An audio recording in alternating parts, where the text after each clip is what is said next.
1951 का साल कोरियन युद्ध अपनी चरम सीमा पर था। गोलियों की आवाजें, बारूदी धमाके और टूटती इंसानियत की चीखें हर दिशा में गूंज रही थी। उत्तर और दक्षिण कोरिया की फटी हुई सरहदों के बीच एक छोटा सा कस्बा था हैनयांग। कभी ये एक शांत और ऐतिहासिक जगह थी, लेकिन अब ये एक सिसकता हुआ युद्ध क्षेत्र बन चुका था। हैनयांग के जंगलों और धुंध से ढके रास्तों में कुछ ऐसा छिपा था जिसे ना कोई सैनिक समझ पाया था, ना ही कोई वैज्ञानिक। ये कहानी सिर्फ एक युद्ध की नहीं, ये कहानी है उस अनदेखे, अनसुने और शायद अधमरे दानव की, जिसे स्थानीय लोग घूल कहते थे। कहते हैं पहली बार उस अजीब सी छाया को 23 जनवरी 1951 की रात देखा गया था। रात के करीब 2 बजे सैनिक नैन क्यू चौकी पर तैनात था। उसकी बंदूक लोडेड थी, लेकिन नींद आंखों से लड़ रही थी। तभी झाड़ियों में कुछ हिला। पहले सोचा कि शायद कोई जंगली कुत्ता होगा, लेकिन जब उसने ध्यान से देखा तो झाड़ियों से एक लंबा दुबला काले लिबास में लिपटी हुई एक आकृति बाहर निकली। उसका चेहरा नहीं दिख रहा था, लेकिन उसकी आंखें लाल थी जैसे अंगारे। और सबसे डरावनी बात उसकी चाल, वो इंसानों की तरह सीधा नहीं चल रहा था। नैमक्यू ने रेडियो पर कॉल करने की कोशिश की, लेकिन सिग्नल गायब हो गया, जैसे कोई बिजली निकल गया हो।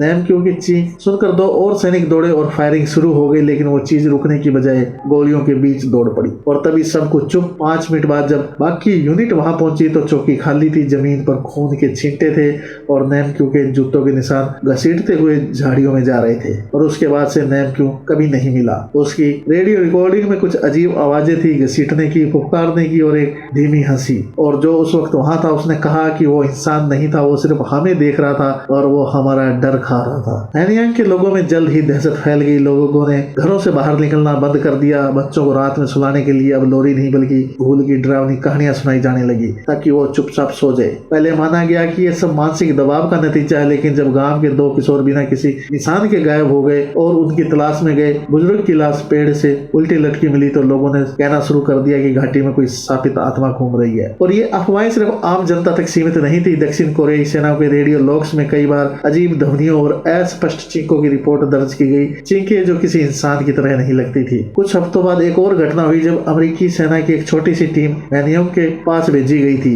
उनका संपर्क बेस से टूट गया। जब खोजबीन की गई तो जंगल में उनके हेलमेट्स, कुछ टूटे हुए हथियार और खून के धब्बों के अलावा कुछ नहीं मिला। न शरीर, न कोई निशान। और ये कोई आम घात नहीं लगती थी। ये किसी ऐसे शिकार की तरह था जो इंसान और जानवर दोनों में से कोई नहीं करता। उस रात हैनयांग को नो मैन लैंड घोषित कर दिया गया, लेकिन कुछ अधिकारी इस क्षेत्र को बंद करवाने के पक्ष में नहीं थे, क्योंकि कुछ गुप्त ऑपरेशन उस इलाके में पहले से ही चल रहे थे। और जो कुछ चश्मदीद गवाह बचे थे उन्होंने बताया कि वो एक डरावने सपने जैसा था। लगभग 6.5 फीट लंबा, काले काले पपड़ी जैसे शरीर वाला, जिसकी आंखें आग की तरह लाल थी। उसकी चाल इंसानों जैसी नहीं थी। वो एक झटके से चलता और 1 सेकंड में कई मीटर कूद जाता, आवाजें निकालता जो लगती थी कि जैसे कोई हजारों आत्माएं एक साथ चीख रही हो। एक सैनिक ने बताया कि उसके शरीर से एक अजीब सी बदबू आती थी, जैसे जले हुए मांस और गंधक की मिली जुली बू। उसका चेहरा आधा इंसानी था, आधा किसी जंगली जानवर की तरह। लेकिन सबसे भयानक बात, उसकी आंखें, जिसमें ऐसा लगता था जैसे मौत खुद झांक रही हो। कई मनोवैज्ञानिकों का मानना था कि घूल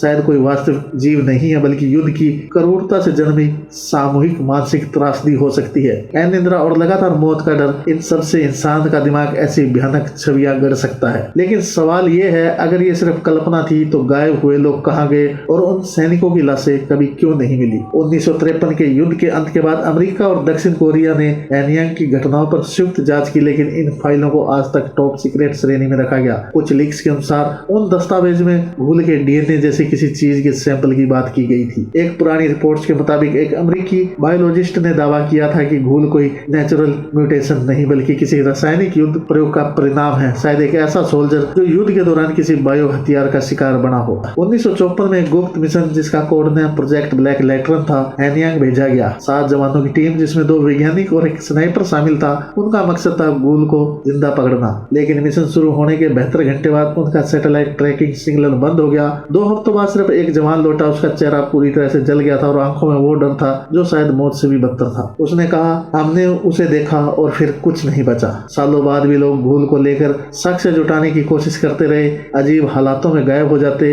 एक पत्रकार जो 1982 में हैनयांग गया, उसकी बॉडी 2 महीने बाद एक सूखे कुएं में मिली, आंखें गायब थी। एक इतिहासकार जिसने प्रोजेक्ट ब्लैक लैटरन की फाइलें मांगी, उसका कार एक्सीडेंट हुआ और उसके शव के पास घास जल चुकी थी, जैसे कोई रेडिएशन हुआ हो। कुछ लोग मानते हैं कि घूल असल में कोई राक्षस नहीं, बल्कि एक सैनिक था जिस पर कोई एक्सपेरिमेंट हुआ था और जिसने इंसानियत खो दी थी। वहीं कुछ कहते हैं कि यह क्षेत्र कोरियन लोक कथाओं से जुड़ा है, जहाँ प्राचीन आत्माएं युद्ध में बलि बलि मांगती है। एक थ्योरी ये भी है कि घूल कभी मरा ही नहीं, वो आज भी वहाँ है, जंगलों में सिर्फ शांति से छुपा हुआ है और जैसे ही कोई नई जंग छिड़ेगी वो फिर लौटेगा। कुछ यूट्यूब चैनल और रेडिट थ्रेड ने हाल में ही हैनियांग के आसपास अजीब आवाजें और जानवरों के शव मिलने की रिपोर्ट की है। ड्रोन फुटेज में एक चलती हुई परछाई भी देखी गई जो इंसानों से बड़ी थी, लेकिन कोई पुख्ता प्रमाण नहीं मिला। शायद इसलिए यह रहस्य अभी तक जीवित है कि शायद घूल हमारे भीतर की किसी परछाई का ही प्रतीक है, उस हिंसा का जो युद्ध में जन्म लेती है और कभी नहीं मरती। क्या घूल एक दानव है या फिर इंसानी अत्याचार का शिकार? जो भी हो,